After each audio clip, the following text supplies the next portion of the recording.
the media has become very biased in that they will promote a certain narrative, and I think they're afraid of investigating this issue too deeply and getting into it.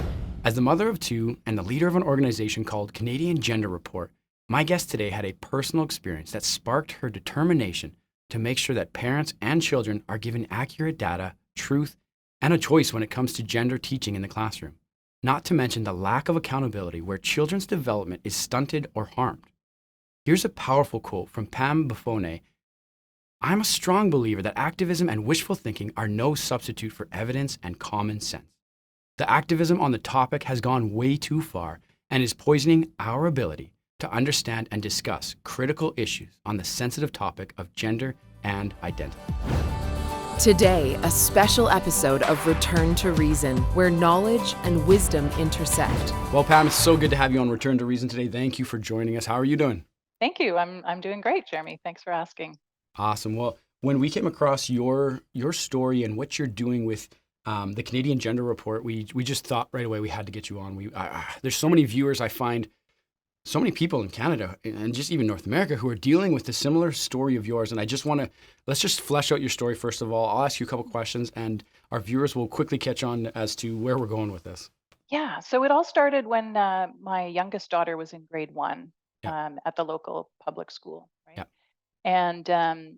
And she actually alerted us to the gender ideology lessons that were happening in her grade one class. There was a teacher who had taken over the classroom in Grade one. January, and all of a sudden, yeah, she Wow. was 6 years old, and the way that we found out was one day we were talking about school and um, talking about mummies and daddies actually, and and that sort of thing. And she said, "Well, my teacher says there's no such thing as boys and girls." And she said it in a very upset and confused and distressed little voice at the Yeah, age of 6. of Thought, course. whoa, what's going on? Why would your teacher say such a thing? Why did you? And then I started pulling on the strings, right? I went and spoke with the teacher to Yeah. understand what was happening, and um, and unraveled sort of what had been going on in her classroom, and So the just to be videos. clear, was Yeah, this coming through the curriculum or was this just the teacher's prerogative? it was the teacher's prerogative, and what I've learned since then is that there is no real curriculum around Oh, wow. this. It is being introduced as sort of an inclusivity agenda under anti-bullying kind of, agendas, that sort of thing.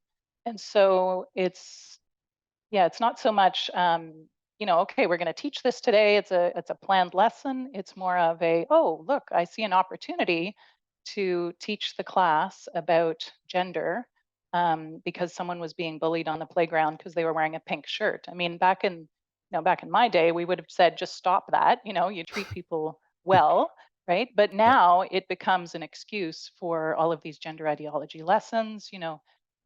Teaching kids about pronouns and what pronouns should you be using, or could you be using, and the idea that maybe there aren't such things as girls and boys anymore because there's all of this other gray area in the middle. And you get to choose, right? That's very much the message. You get to choose. No one can tell you And is that what whether was you're a taught to girl or your a boy. daughter? Yes, yes, Wow. absolutely. Yeah. And and there was no, when we spoke to the principal and the superintendent and so on, there was just pushback, which I found very strange. We went in wanting to understand why this was being taught, and it was just, well, don't you understand? We need to be doing this because, Wow. there's a little girl in the class who doesn't, she may not feel like she's a girl, or she picked up the Purell bottle with, a picture of a boy on it, and she said, but I feel like a boy today.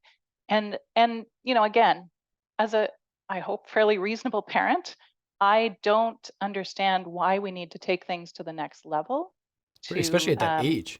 at that age, six Yeah. years old, right? Yeah, like I have three Um, children and like I don't they have no worldview, no understanding, no big mhm. picture. They don't have critical thinking. They're not taking everything into account when they make a decision. So even if they were to say something like that, to take it so literally just seems crazy. It's just wild. Yeah, absolutely. And to apply it to everyone, Yeah. what you often hear from teachers and the schools is that, well, we're teaching kids about other people. Other people live like this, other people identify differently. We have to teach Yeah. teach kids about others. that's their message. What they Yeah. really do is teach kids a different sense of their own personal identity. Yeah. So they're teaching Wow. kids that they themselves, Yeah. maybe, if you don't like playing with Barbie dolls as a girl, well, you don't conform to those gender stereotypes. Maybe you actually have a different gender. Yeah. So I think this is a very harmful kind of idea. It's all linked to gender stereotypes. There is no way to understand or conceptualize gender identity theory Yeah. without talking about gender stereotypes. And one of the teaching instruments that they actually had for the teachers actually had a picture of a Barbie and a picture of a GI Joe on opposite ends of the spectrum, right? To say, okay, if you don't identify over here or over there, well, maybe you're somewhere in the middle, Yeah. right? And it's just it's ridiculous that we're starting to teach kids this and completely ignoring the idea of biology and our sex. So this is overtaking. Yeah. And see, again, I think I'm a very reasonable, balanced person. I actually don't mind the idea of teaching kids that some people identify differently, right, from their, but why aren't we linking it back to biology and sex? Well, and it also um, should be in my like the parents' job to decide when and where that should happen. Like, there's many things in the world that my kids don't know yet, but it's not time yet. Like, it's just crazy to me that they think that that they have. It's almost like a savior complex. I see or think, if I had to interpret it, on why they feel they yeah, should teach these it things. yeah, it certainly felt like there was a new religion being pushed on on my daughter, and that there was no way to reason around that. It was just, no, this is the way it is, very authoritarian. Yep. And that there was no option to just sit back and have a dialogue about, well, wait a minute here, why are you doing this? Is it Yep. actually based in evidence? Why are you not affirming her as a girl because she's a female, Yep. right? You affirm others because they have different identities. Why can't we talk about both things, right? why Totally. aren't Yeah. why don't both concepts have equal value? Yeah.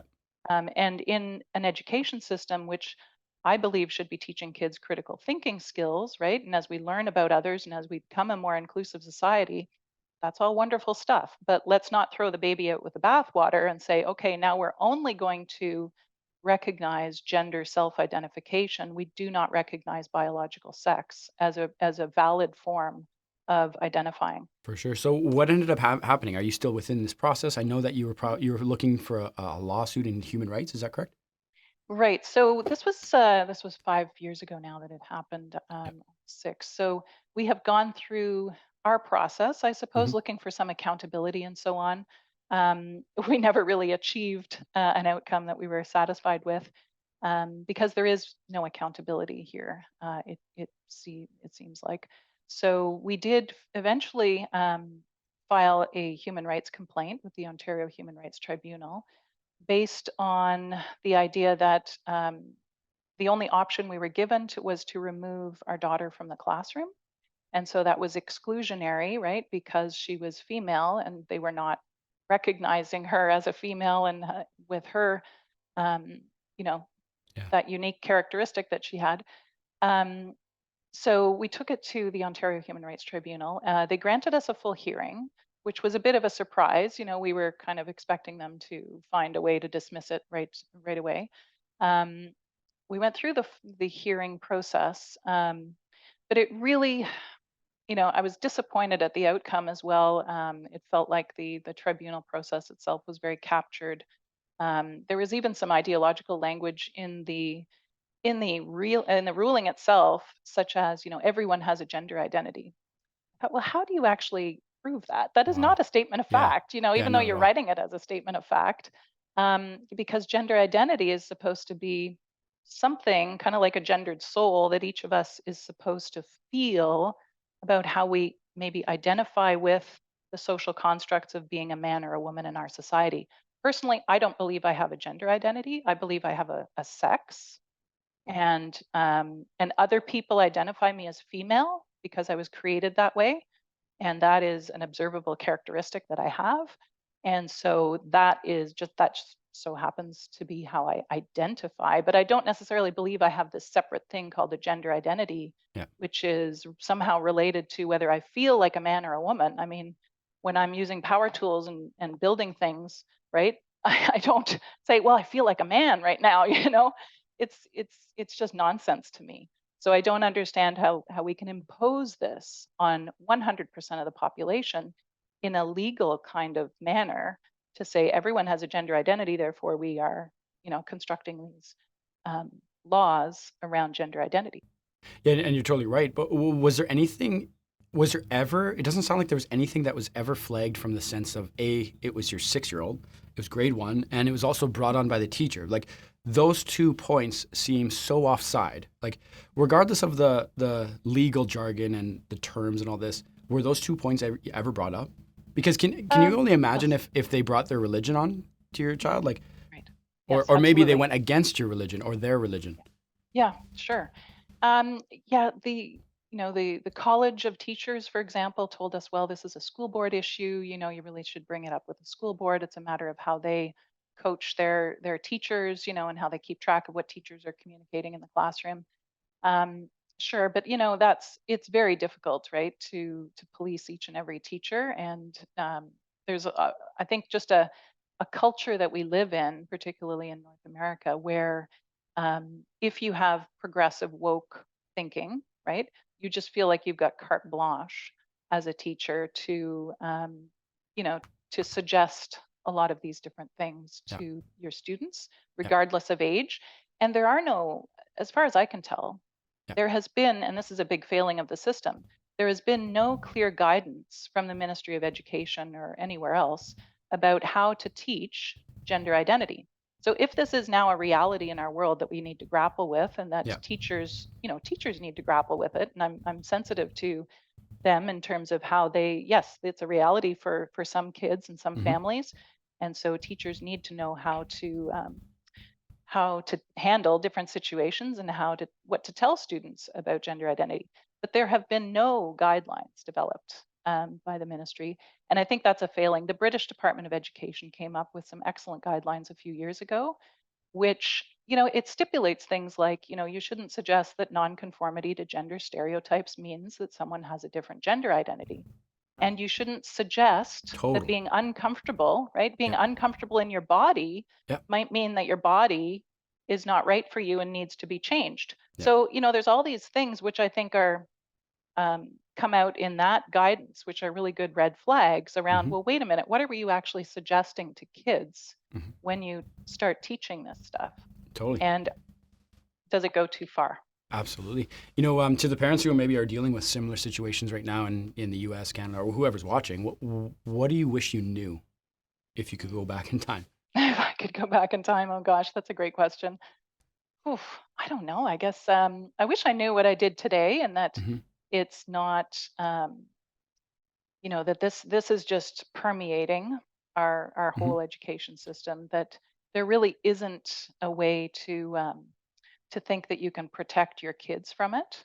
That this is something that will be very teacher specific, possibly school board specific. We moved our kids to the Catholic board after this happened, and certainly in the elementary grades, I found it much more reasonable and balanced in terms of how they approach topics like this. Yeah. And maybe the teachers are a little bit different there as well. But I don't think it's necessarily immune. Yeah. Just because it's the Catholic Of board, course not. it certainly does not necessarily teach Catholic doctrine anymore. Certainly, Yeah. it's become a very secular type of alternative. What about when in communication with your daughter? Like what? Like, Yeah. and I mean very literally. What's Hmm. like? Sometimes a lot of this you just feel like deer in headlights. You don't know even how to take it on, how to talk. What do you say? Yeah. What not to? Yeah. They're asking questions as a Absolutely. 6-year-old that you're going, wow, I never thought I'd be Hmm. talking about this. So That's what right. advice would you give in that? Yeah, I would say, to be, I guess, very open with your kids. Hmm. We have tried to use examples, for example, around sports, to say that, there's a movement in our society, and again, this is very difficult to explain to a 6-year-old, but a movement in our society that some males think that they can identify as women and compete with women, in cycling events or swimming events or whatever it might be. And we don't believe that that is right, because it's not fair. Sport is based on fairness, and those types of principles are not being upheld. Yeah. So we try to find examples where we teach our kids that who you are, and how you were born Yeah, as a male or a female is very important. for sure. Um, and and that, you know, other people, sure, they may identify differently, but that it becomes, uh, a little bit difficult to say, well, why do you think you're not a girl, right? Yeah. And now my kids do have experiences with other people in their class who decide to identify differently.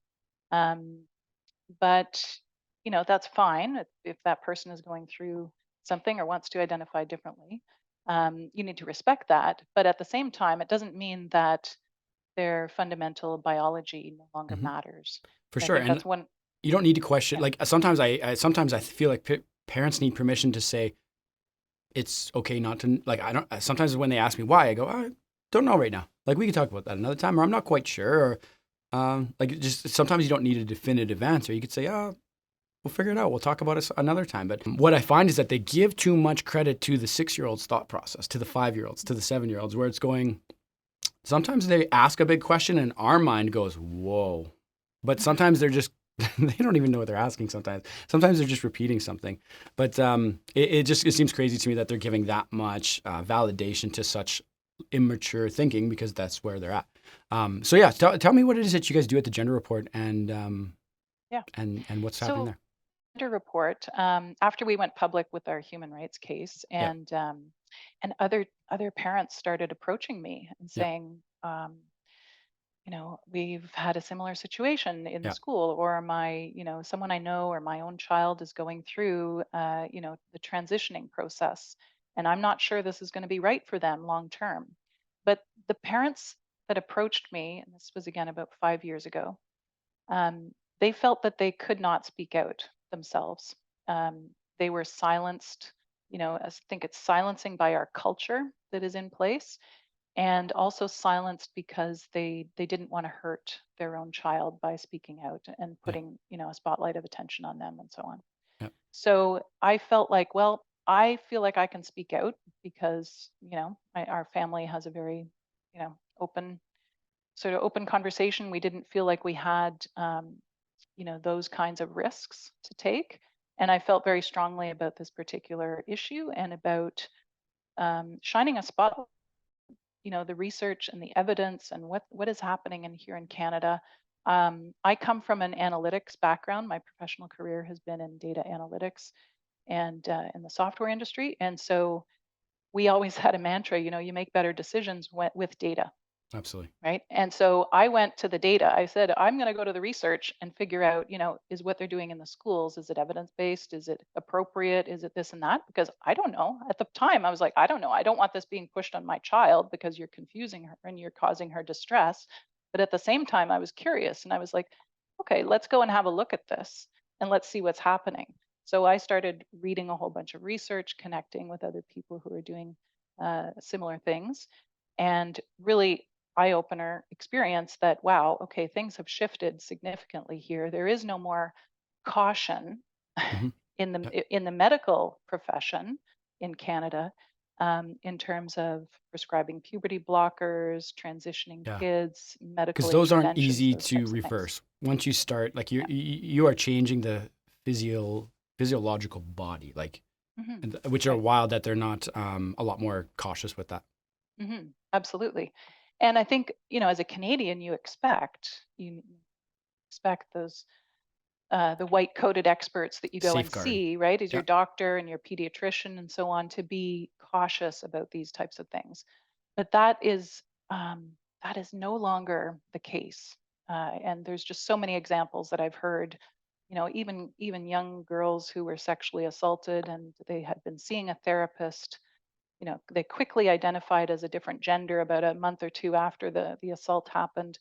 We're obviously going through hugely traumatic in their life. They were still, put onto puberty blockers, put onto testosterone, given the green light to do a mastectomy, right? And then, God willing, they didn't go through with a mastectomy. They, at the age of 18, sort of, okay, I'm entering university, I'm doing something different now with my life, and this isn't who I am anymore. So it was a Hmm. coping strategy, and there was Yeah. even a therapist, a well-known therapist, saying, no, transition, medical transition is probably not a good idea for Yeah. this person. Yeah. And yet they still, they Yeah. still got all the meds, Yeah. and the potential harm that goes with that, and possibly irreversible effects of that. And Wow. so it's unbelievable, right? Yeah. Unbelievable Well, for what is sure. happening. And if we bring the right like if the right conversations happen, which is why I find the Canadian government bringing in certain bills and laws into place that are governing speech and thought, Mhm. um, which should alarm a lot of people, because there's certain things that now parents are restricted to say, certain things that teachers are restricted to say, pastors are restricted to say, which should be a giant flag. If we can bring topics to it, like we, as you just said, that look at the data and make an informed decision, it should be very similar when it comes to communication on any topic at all. Truth should rise to the top, and if we can talk about it all and hash it all out and bring all the data to the top, then we make an Right. informed decision. But it seems as though you can have a conversation, but don't talk about any of this. Like, what? It's just crazy. Yeah. And this is one of the problems with our media as well. The media has become very biased in that Hmm. they will promote a certain narrative, and I think they're afraid Yeah. of investigating this issue too deeply and getting into it. Yeah, There was absolutely. one, You're very right when it comes to that. yeah, yeah. So, and we see it more, the National Post has started, looking at this particular issue and writing some balanced articles on it. Um, the research that is being used, we need to be very careful because research is sometimes done and results are published, which are not actually correct. There was an example with some Swedish data which someone analyzed and said, okay, this means that there are improved mental health outcomes if individuals are granted access to medical transition like hormones or surgeries. That was immediately picked up by Reuters and published across the world as conclusive evidence, that medical gender transition is important and should be more accessible. But that conclusion was incorrect, and a whole bunch of clinicians got hold of that data and did their own research and forced the journal to backtrack on it and issue a correction. But the correction never made it into the media. I think a few US publications and some British publications wrote about it, but no one corrected the existing article. That was not a story, right?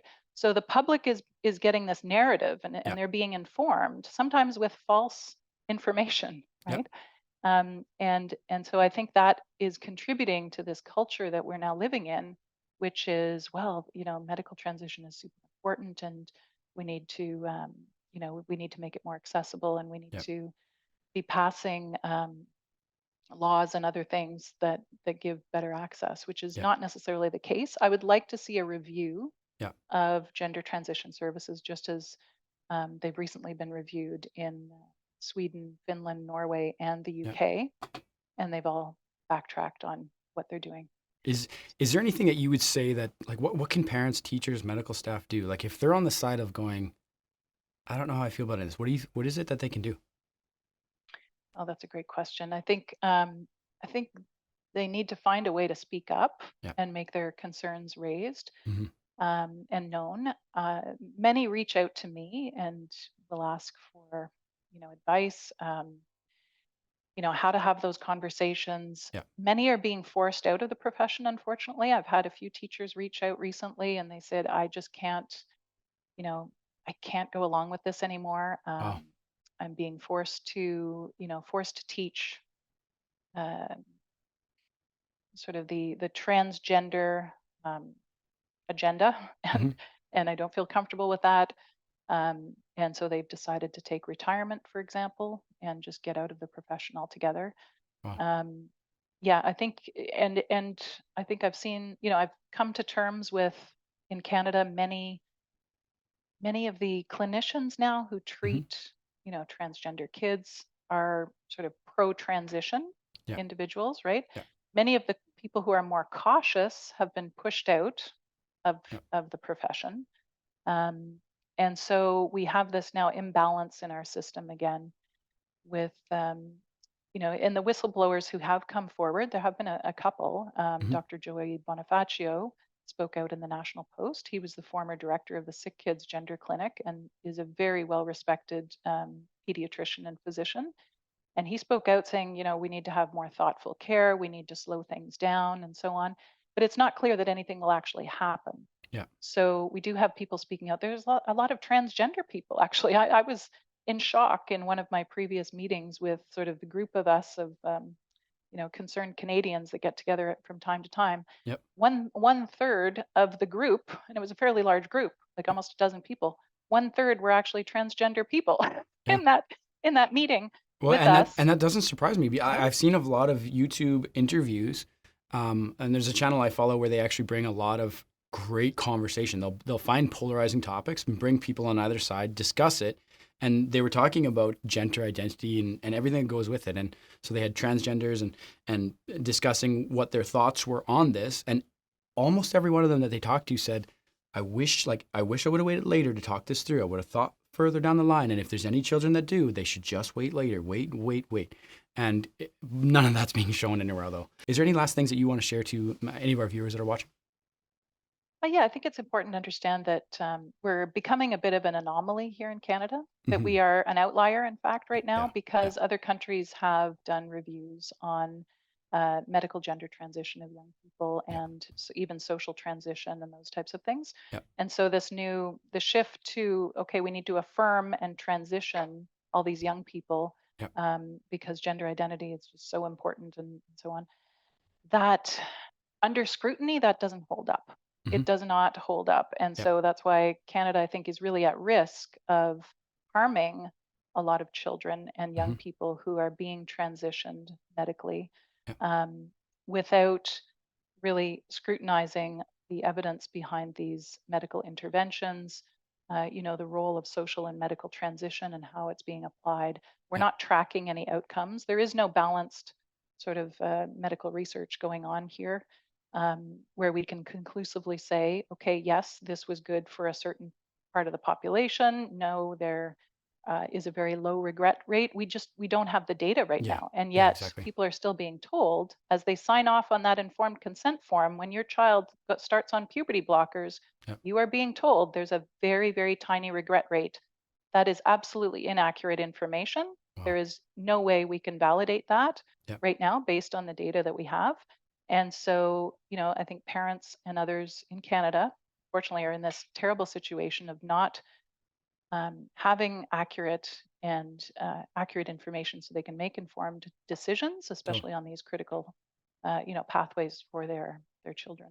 Exactly. So I think that's just a point. That's a point that I really want to make. That's why I'm still in this fight, if you will, because my issue with my daughter is long in the past now. But I just see this horrible sort of collision course that we're on in Canada because we are on a freight train, as far as I can tell, barreling down the tracks, and everything seems to be couched in, well, this is a human rights issue. We need to affirm and support and all of these. But wait a minute here. How come there's this explosion of kids all of a sudden identifying as trans? All of these young people, is there social media influence? Is there peer influence? Why is there 25% of one class identifying as trans right after you brought in after you brought in a third party speaker on this issue, and it just doesn't make sense, right? And what are the implications of this?